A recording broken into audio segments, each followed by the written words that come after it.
Bonjour tout le monde, je poursuis la correction donc, du sujet du CRPE 2020, du troisième groupement. Donc, on corrige aujourd'hui la partie B. Donc, on nous propose en fait un bac ayant la forme d'un pavé droit avec une base carrée. Et la première question est de calculer le volume de ce bac. On sait que le volume d'un pavé droit, c'est toujours l'aire de la base multiplié par la hauteur. Or, nous avons une base carrée, donc on pourra écrire finalement que le volume de ce bac à compost est égal à C fois C, avec C étant le côté de la base, multiplié par la hauteur. Donc, nous avons un côté de 1,6 m, multiplié par 1,6, et encore multiplié par la hauteur, c'est-à-dire 1,2 m. Ce qui nous donne 3,072 mètres cubes. Voilà la réponse à la première question. Donc, le volume du bac est de 3,072 mètres cubes. La deuxième question, on nous dit le compost se transforme naturellement et son volume diminue de 20% par mois. Première question, en remplissant le bac en totalité, quel sera le volume de compost au bout d'un mois? Donc on sait qu'au bout d'un mois, le volume va perdre 20% du volume initial. Donc ce qui va rester dans le bac, c'est 80% du volume initial. C'est ce qu'on va calculer. Donc 80%, c'est 80 centièmes. Je vais écrire 0,80, mais j'aurais pu l'écrire à 0,8. C'est juste pour vous montrer que c'est 80% du volume qu'on a déjà placé à l'instant 0, au premier mois. Donc 0,80 multiplié par 3,072 qui a été le volume initial. Donc ce calcul m'amène à 2,4576, donc 2,4576 mètres cubes. Donc nous sommes passés de 3,072 à 2,45 mètres cubes. Nous avons perdu 20% du volume initial. Alors pour la question suivante, les enseignants ont calculé l'évolution du volume de compost disponible à la fin de chaque mois en partant d'un bac rempli. Voici ce qui a été trouvé. Donc, à l'instant 0, on avait 3,072 mètres cubes. Au premier mois, nous avons perdu 80%, donc on retrouve le résultat qu'on avait calculé précédemment, 2,4576 mètres cubes, et on va perdre à chaque fois 20%. Alors, dans la première question, dans la question B, on nous demande quelle formule faut-il saisir dans la cellule C2 pour remplir ensuite l'ensemble de la ligne L2 en étirant la cellule C2 jusqu'à la cellule L2. En l'étirant, c'est-à-dire qu'on va la copier, on va copier la cellule jusqu'à la cellule L2. Et la cellule C2, c'est celle-là. Eh bien, pour répondre à cette question, je reviendrai là-dessus. Donc, j'ai créé un tableau Excel avec le nombre de mois. La deuxième ligne, c'est le volume de compost. Le volume de compost exprimé en mètres cubes. Bien, donc la question est, qu'est-ce que je vais remplir? Donc, c'est des questions qui tombent assez souvent dans les contrôles. Il faut bien comprendre ce qu'on fait. Alors, qu'est-ce que ça veut dire étirer? Donc, j'ai fait exprès de ne pas remplir les mois ici. Alors, comment faire pour compléter les mois sans les taper à chaque fois?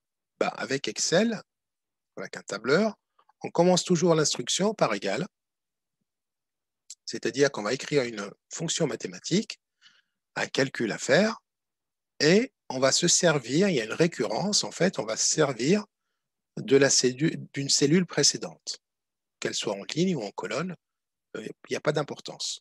Donc ici, en fait, je voudrais rajouter 1 à 0 pour que j'ai à chaque fois 1, 2, 3, etc. Donc en fait, la relation de récurrence ici, c'est toujours plus 1.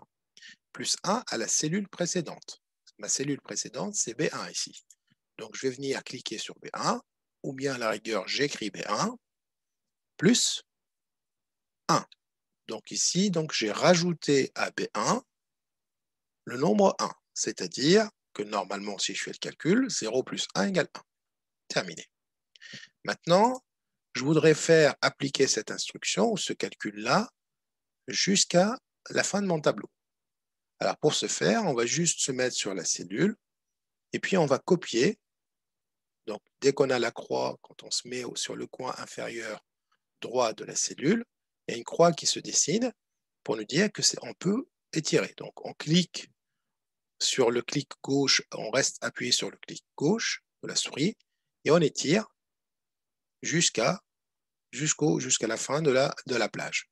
Alors je vais le faire jusqu'à la deux premières cellules pour vous montrer que ça marche. Donc ici, si je clique sur la cellule D2, elle nous a bien fait C1 plus 1, c'est-à-dire la cellule précédente plus 1, etc. pour cela. Donc je peux encore la copier, cette formule, jusqu'à la fin de mon tableau, et j'ai mon tableau qui est complété assez rapidement.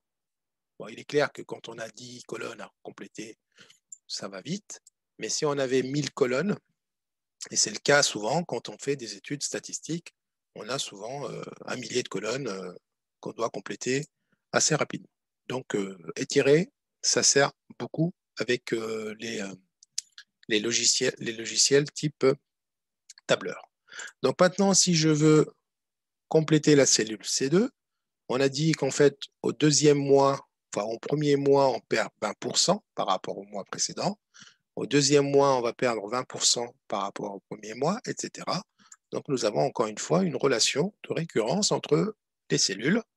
Je commence d'abord par égal, et on va exactement saisir la formule qui nous a permis de calculer en fait le volume du compost qu'on a obtenu pour le premier mois. C'était 80%, donc 80% c'est 0,8, multiplié par le volume initial, c'est-à-dire 3,072. Et bien là, je vais cliquer sur B2 et je vais faire entrer. Et bien effectivement, on trouve le résultat qu'on avait précédemment, c'est-à-dire 2,4576 ou 2,4576. Voilà le calcul fait. Maintenant, on est sûr du bon calcul, il faudra l'étirer jusqu'au bout. Et on va l'étirer jusqu'au bout et on retrouve les résultats.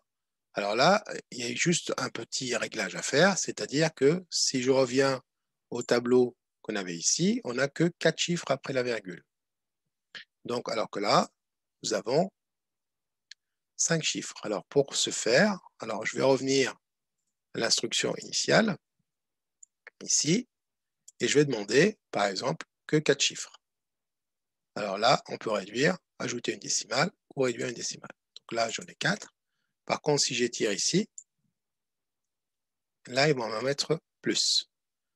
Alors, du coup, si j'en veux que 3, ben, c'est pas compliqué. Je vais sélectionner maintenant la plage, sans copier, hein, et je vais réduire le nombre de décimales. Voilà. 4, c'était bien, parce que là, on en avait 4. Voilà. On retrouve les résultats du tableau. Bon, c'est une question qui arrive assez souvent. Il ne faut pas oublier en fait qu'on commence une instruction avec Excel, qui est un tableur classique, par égal. Si vous ne mettez pas égal, ça ne fait aucun calcul. Hein. La preuve, si j'enlève égal ici, ça devient du texte en fait, et en fait, il refuse de copier du texte. N'oubliez pas le égal.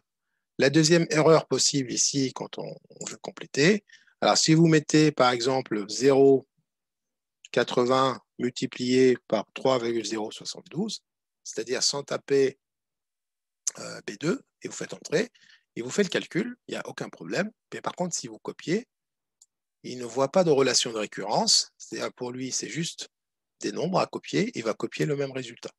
D'accord ? Donc attention, on ne saisit pas la valeur de B2, mais on saisit l'adresse de la cellule B2. Alors, je reviens à l'exercice, du coup, on a répondu à la question, donc ici, il faudra saisir tout simplement égal. Donc, on est en C2, 0,80 ou 0,8 multiplié par la cellule B2 et non 3,072. Plus longtemps dure la maturation du compost, meilleure sera sa qualité Au bout de 5 mois, la classe décide d'utiliser le compost pour les 40 mètres carrés de plantes de salade du jardin. Y a-t-il suffisamment de compost pour en épandre sur une épaisseur de 3 cm? C'est-à-dire qu'on a un volume au bout de 5 mois. Au bout de 5 mois, on a un volume égal à 1,0066 mètres cubes et on voudrait l'épandre sur 40 mètres carrés. Est-ce qu'il y aura une épaisseur de 3 cm de partout? Eh bien, pour calculer l'épaisseur, donc calculons l'épaisseur, donc l'épaisseur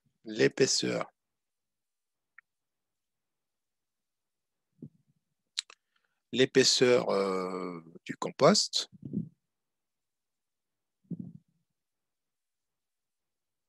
alors sera égal, donc j'ai un volume de 1,0066 divisé par 40 mètres carrés.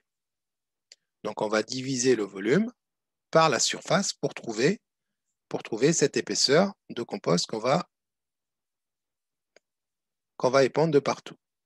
Alors, si je fais cette division-là, je vais trouver égal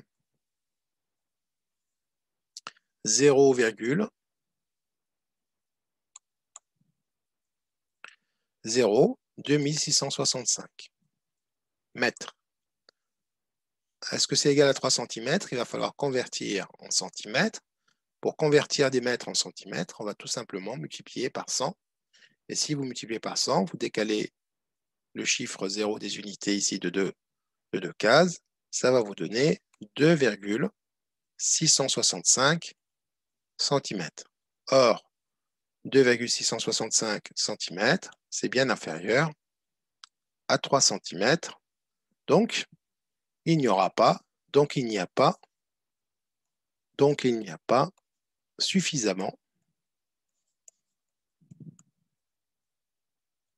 de compost pour couvrir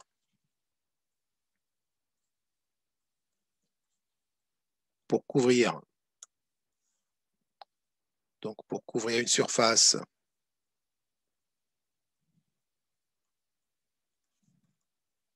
de 40 mètres carrés avec une épaisseur de 3 cm. Voilà pour cette question. Alors, on aurait pu répondre à cette question autrement. On aurait pu, par exemple, prendre la surface de 40 mètres carrés, multiplier donc la surface de 40 mètres carrés, multiplié par 3 cm de hauteur, donc 0,03, et calculer le volume nécessaire pour épandre ce compost-là avec une épaisseur de 3 cm. Et là, on aurait trouvé que c'est bien inférieur à notre volume de départ, c'est-à-dire 1,066 m3. Bien sûr, les deux méthodes sont correctes. Je vous remercie pour votre attention et je vous dis à très vite pour d'autres exercices corrigés. Merci à vous. Au revoir.